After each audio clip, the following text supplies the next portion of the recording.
Hello, I am Chef David, the executive chef of Monticello Farm Table. The holidays at Monticello were a time for family, friends, and celebration. During Jefferson's time, the focus was less on decorating and gifts and more on socializing and merriment. Like many of us do now around the holidays, family and friends in both the free and enslaved communities of Monticello gathered to socialize and share a meal. Dinners for the Jefferson's family and guests were prepared at Monticello by enslaved chefs such as James Hemmings and Edith Earle Fawcett, who were not merely skilled in their craft, but were culinary artists in their own rights, bringing influences from African and European traditions together to create amazing new dishes that are an integral part of American culture to this day.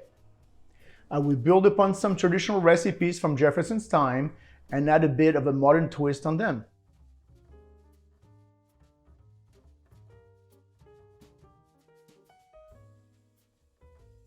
Today we're gonna make a little hot cocoa, perfect for the holidays or for really any occasion while it's cold. I just want to point out we have a wonderful American Heritage chocolate mix made by Mars. We sell it at the shop at Monticello, or you can order it online with us. It's a wonderful mix and it's really easy to use. Or if you're ready to make hot cocoa right now, you don't have access to the product, I'm going to show you how to make it just with a few simple ingredients. We're going to use milk, cream, sugar, pure cocoa powder. Valrhona make an amazing cocoa powder, but you can also find it, I know Hershey's has a dark, special dark edition of cocoa powder that works really well as well.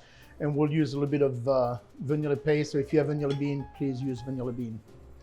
So I'm gonna start by putting the milk, the cream in the pot.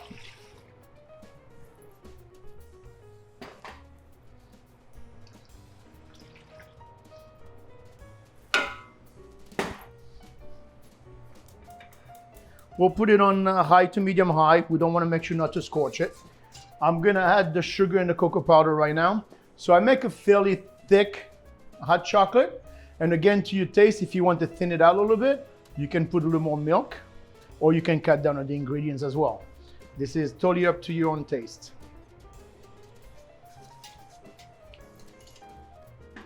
And I'm gonna put a little bit of the vanilla in it as well.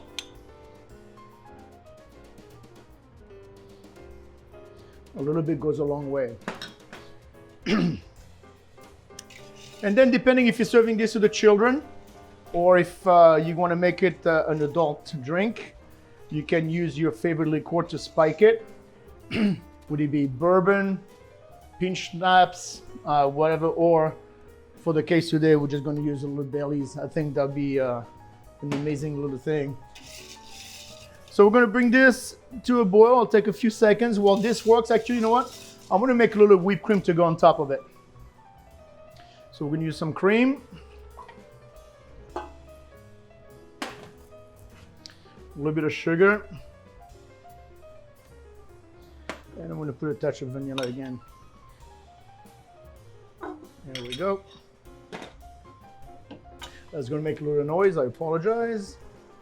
We're going to start on slow and then we'll build up the speed on this. You can do it by hand as well if you want.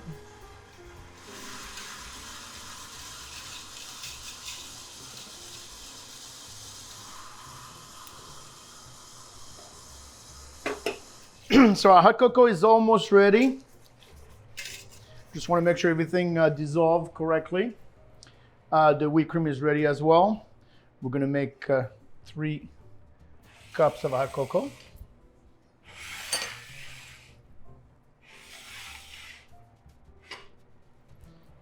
Okay.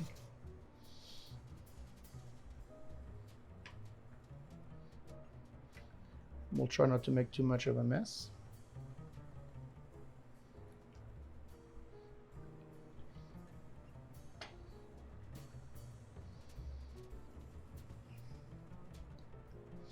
You notice I got silent, I'm concentrating. Then I'm going to teach you how to make a quenelle with a hot spoon. So quenelles is something that we learned to make way back in the days and used a couple different spoons to shape that classic shape, which is called a quenelle. But through the years, I learned that using a hot spoon, you can do the same thing by running it across the cream and making that perfect shape.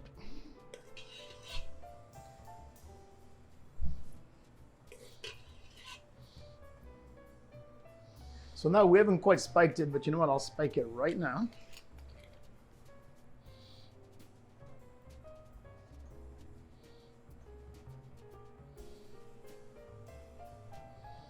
Oh. And I'm going to grate a little bit of chocolate on top of it.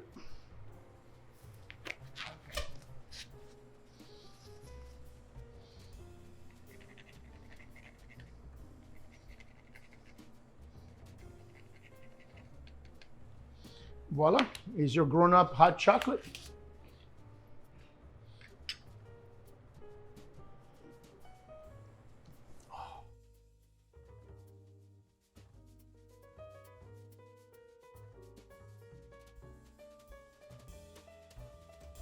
So bread pudding traditionally back home in France is called pain perdu, which literally means lost bread.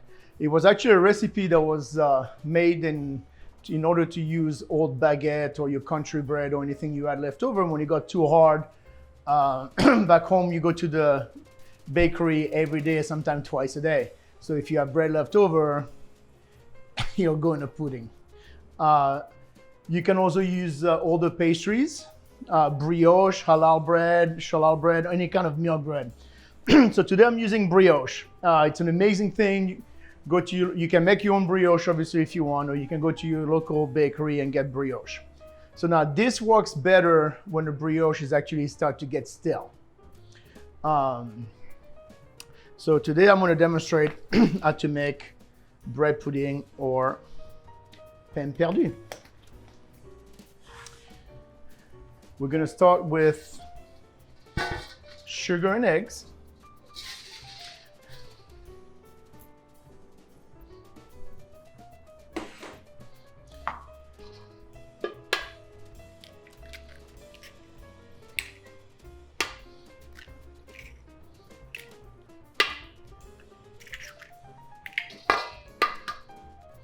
And when you crack your eggs, one thing to remember, the easiest way to do it is don't be shy when you crack the eggs, because if you do it too soft, they don't crack all the way and you end up having to fumble with it, open it with your fingers, and that's when you end up having a lot of shells. Although if a shell falls, you can always pick it up. It's not the end of the world, but it's a lot easier when you do it that way. So now we're gonna whisk this together a little bit.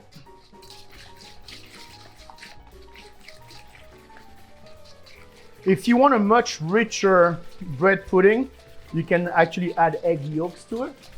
You could probably put another 2 egg yolks. But in the bread pudding I'm making, I'm also gonna make a sauce. I'm gonna show you how to make a bourbon sauce with it. So now this is mixed. We're gonna add milk and cream.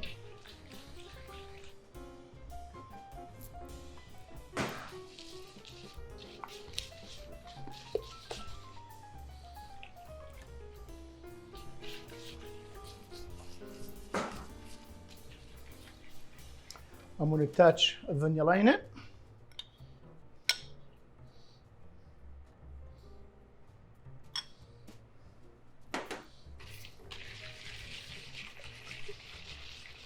And now your custard for the bread pudding is ready. Next step, we're going to cut a little bit more of the brioche. So we're cutting it in fairly big pieces, and don't mind using the ends as well. So it's a rough cut. Do not worry about it.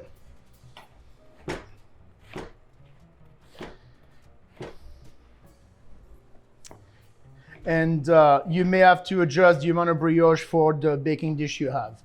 And if you end up having too much, you can always use a second baking dish. So I have a baking dish right here. I'm going to put butter in it.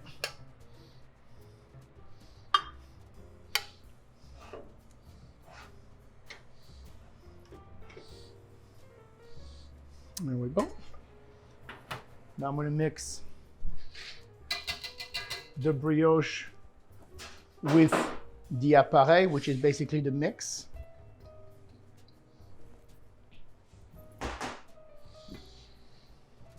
And it looks like I may have to make a couple bread puddings.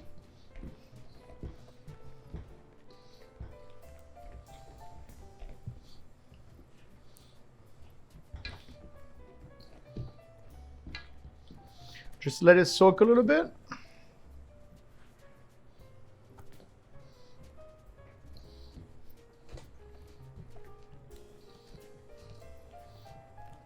It's absorbing the milk, the cream, and the sugar. As you can tell, bread pudding is very, very simple to make.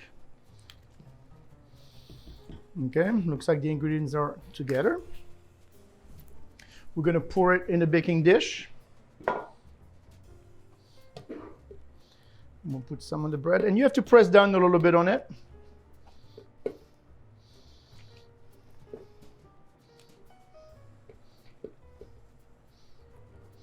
Here we go. We're going to pour some of the mix in it. I'm going to put a little bit more of the bread. And then we're going to bake this in a preheated oven at 375 for about 25 minutes.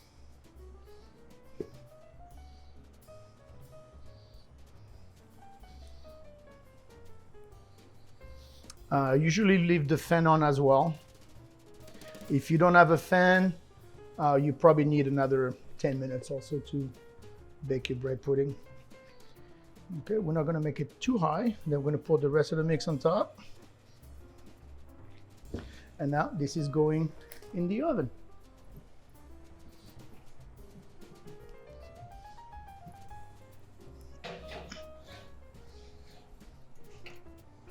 Step 2, we're going to make the bourbon sauce to go with the bread pudding. So the bourbon sauce is egg yolks, sugar, butter, and bourbon. So we're going to start by melting the butter and the sugar together.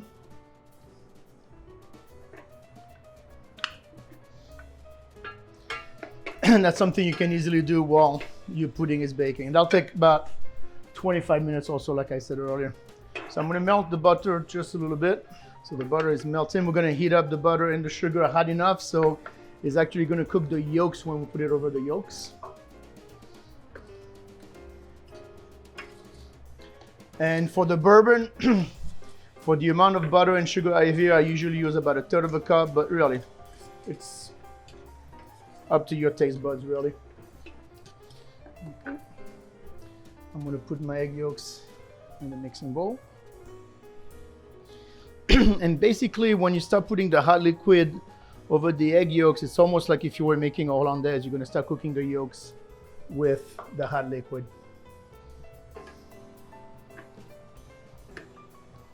Now, a tip, if you're by yourself and you have nobody to hold the bowl for you, you can always use a towel, make a little nest, and rest your bowl in it so the bowl doesn't move.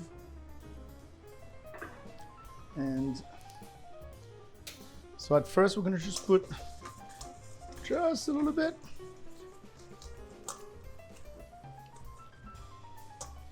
And you see, it's almost like making a hollandaise. It's like you're making a butter sauce, basically.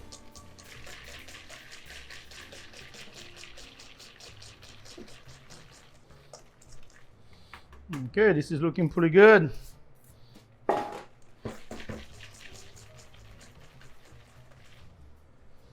Now, for the pièce de résistance, happy holidays. A little bourbon.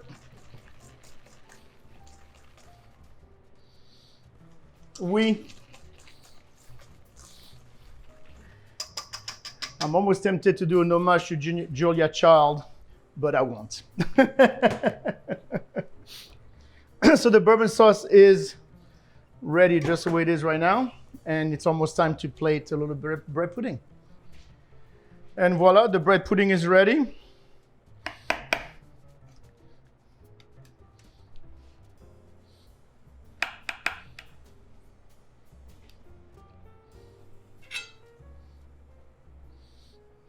Put a nice piece of bread pudding right here. We're going to top it off with the bourbon sauce.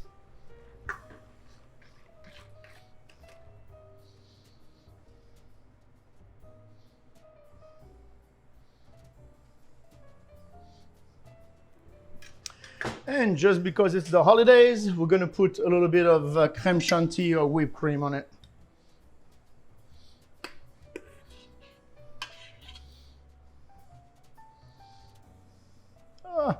Almost. There you go. Perfect treat.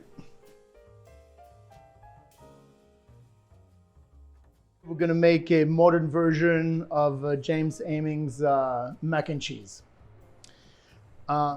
Simple ingredients: milk, cream, butter, flour. I use the local cheddar. I like to use Parmesan for the nuttiness of the dish as well. And for pasta, I like to use a bigger Albo pasta or macaroni. Now, I already cooked the pasta, but I'll give you a couple of hints on how to cook the pasta as we go. So I'm going to start a couple of things. I'm going to put the liquids to boil. So usually when I start milk and cream in such a quantity, I always put just a little bit of water on the bottom of the pot, just enough to cover the bottom of the pot. So it would help it so it doesn't scorch.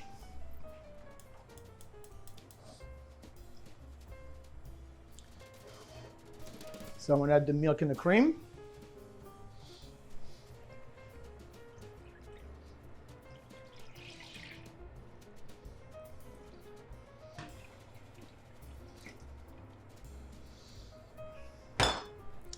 I'm going to salt this right away, and I'm going to put a little bit of nutmeg in there as well.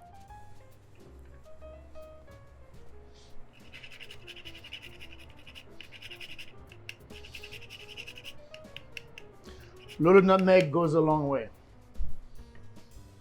A little salt.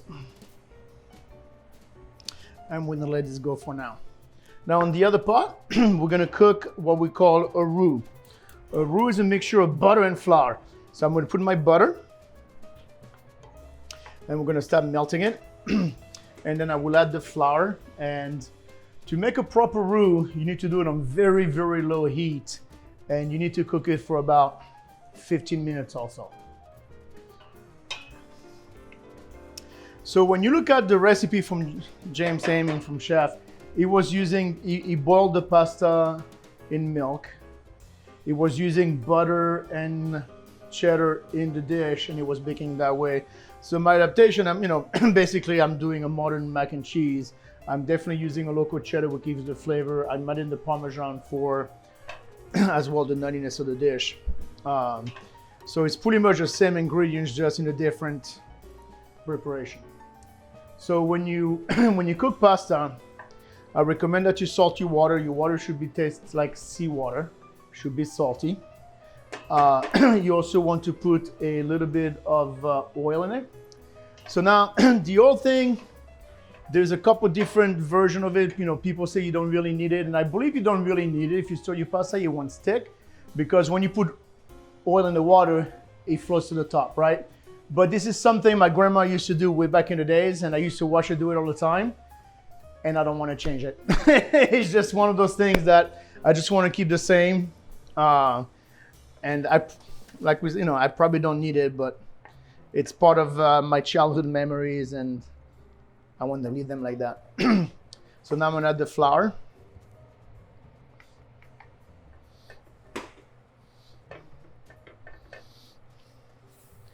We're gonna mix this really well.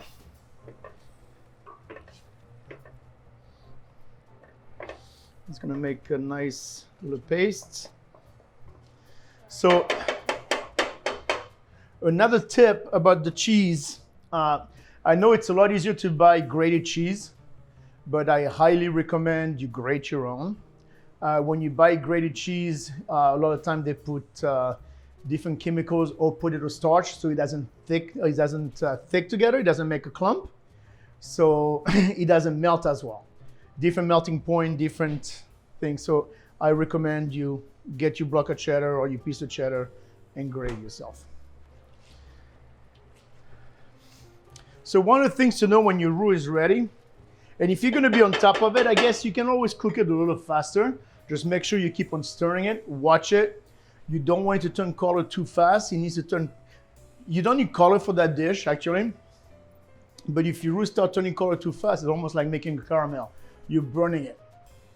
So you don't want to burn it. You want to slowly have natural colors to appear. And when it's ready, it starts smelling like pie crust.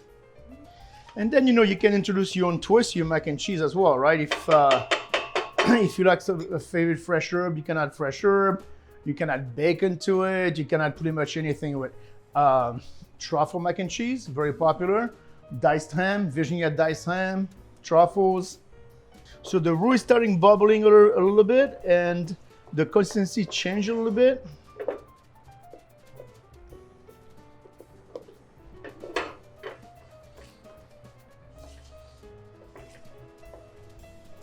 So we're gonna butter the dish as well. That's gonna go in the oven. A, I like butter. B, it's easier to clean, so it doesn't stick that much. So I'm making a little smaller mac and cheese right now, but you can make a bigger pan as well, or multiple pans of it. Okay, the roux is ready. I'm actually gonna turn it off right now.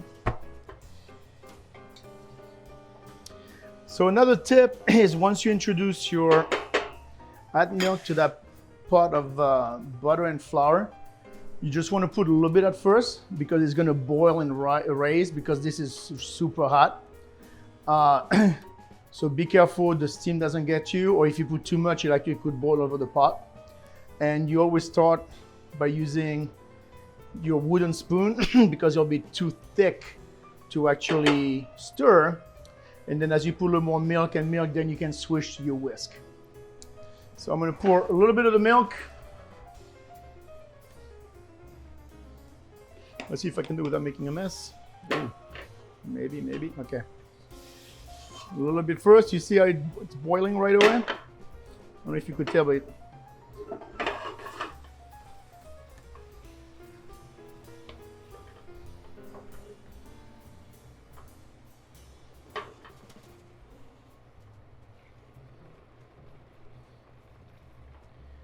okay. I can switch to the whisk now.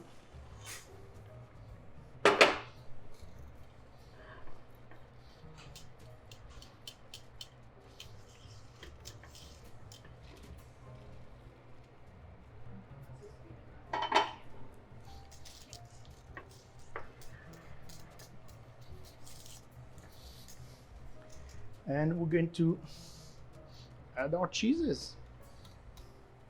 Le Parmesan, cheddar. Ooh, that is beautiful. And don't be shy with the cheese. It's a cheese sauce. You need to taste like cheese.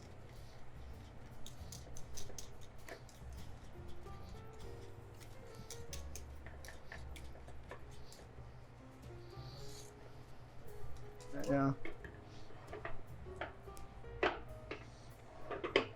So I made double the recipe on the cheese sauce, so we can have it tomorrow. I want to make mac and cheese at the restaurant.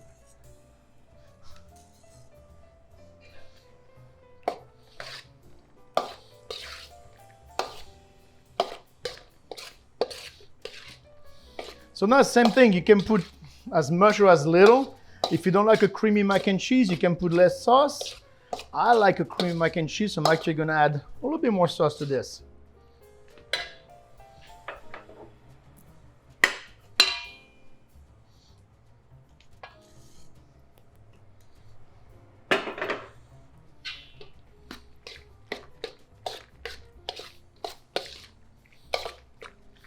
Okay, now we're gonna put some on our baking dish. And just because I think it wasn't quite enough cheese,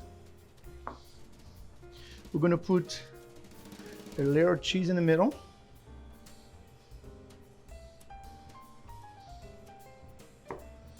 Now we're gonna put more mac and cheese on top.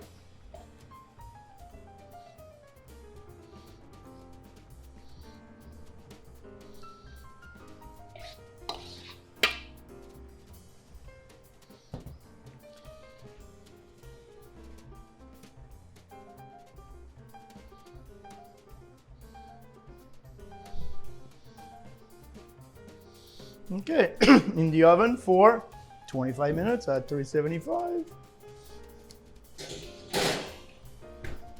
And here's the mac and cheese. Bon appétit. Merci.